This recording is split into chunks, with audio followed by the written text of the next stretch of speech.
Chers amis, nous sommes aujourd'hui donc à Bordeaux en ce 3 octobre un petit peu pluvieux pour évoquer encore cette question lamentable, triste, sinistre, pesante, qui est la question du loisir de mort, la chasse. Et je vais tout de suite vous faire une confidence et une certitude. Il y a 40 ans que je me bats contre la chasse. Ça a commencé en 1981, il y a bien longtemps, avec des hommes aussi remarquables que Théodore Monod ou Albert Jacquard, qui étaient des militants de la vie.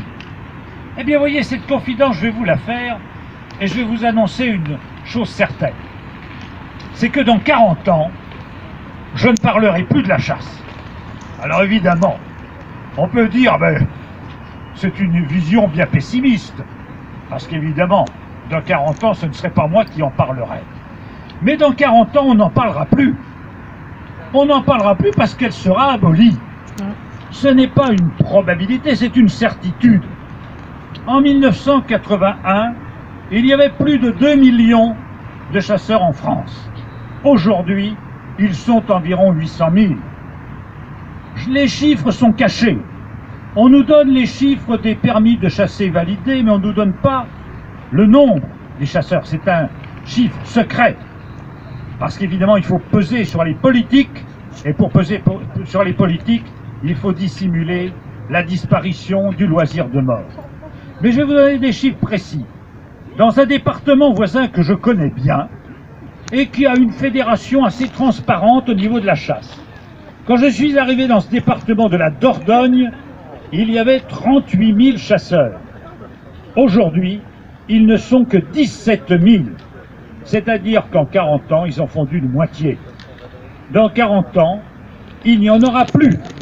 Il n'y en aura plus parce qu'arrivé à un certain nombre, ils ne pèseront plus rien sur l'appareil d'État.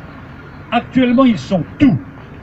Lorsque les tribunaux, le Conseil d'État, la Cour de l'Union européenne condamnent telle ou telle chasse, comme les chasses dites traditionnelles, c'est-à-dire le braconnage, on voit les hommes politiques se bousculer pour donner satisfaction au lobby.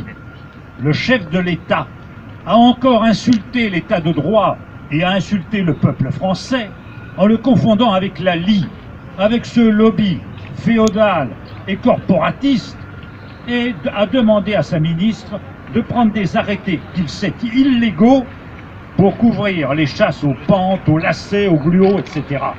C'est lamentable, c'est une honte, et ça dit bien le niveau de notre classe politique.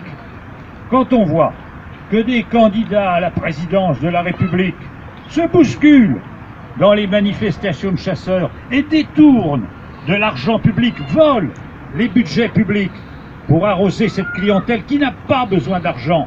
Ils en ont tellement qu'ils se font construire des sièges somptueux parce qu'ils ne savent plus que faire.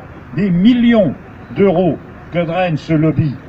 Ce lobby qui, comme je l'expliquais, s'organise sur des bases corporatistes héritées du gouvernement de Vichy, qui a créé dans chaque département une fédération à une seule.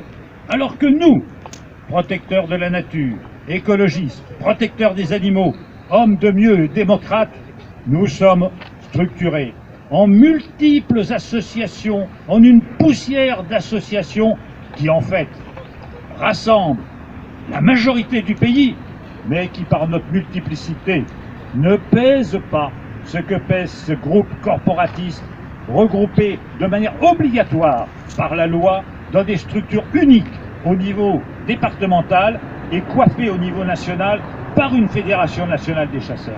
Mais ils sont ultra minoritaires dans le pays. Et la classe politique a bien tort de courir après ce lobby. Certes, quand ils descendent dans la rue, ils sont quelques milliers. Mais quel mérite ont-ils? Leur fédération leur paie de toute la France des cars qui les transportent, pour eux à coût gratuit, pour aller manifester.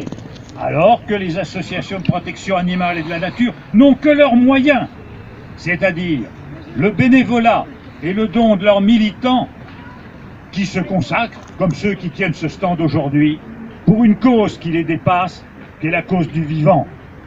Parce que la chasse, c'est la mort loisir, c'est la négation du caractère sensible de l'animal, c'est la négation de la dignité humaine, la dignité humaine qui tient au respect de la vie.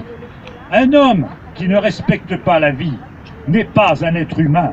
C'est un être qui est en voie d'hominisation, mais qui n'est pas hominisé. Être hominisé, c'est respecter la vie de ses semblables, mais respecter aussi la vie des animaux qui sont des êtres sensibles. Nos frères sur cette terre, sur cette petite planète qui a le mérite d'avoir abrité la vie qui est unie en elle-même, parce que la vie a une unité fondamentale. C'est ce que nous portons comme valeur, et ces valeurs-là, ces valeurs de civilisation, l'emporteront.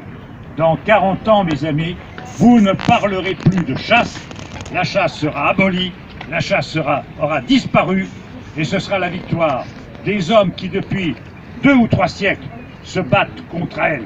Et permettez-moi, en guise de conclusion, de citer le brave, le généreux, le brillant Victor Hugo, qui disait, en parlant de la chasse, « N'est-ce pas nature que tu es, ces semeurs de trépas, qui dans l'air frappent l'aigle et sur l'eau la sarcelle, et font partout saigner la vie universelle. » Alors, abolissons la mort et vive la vie!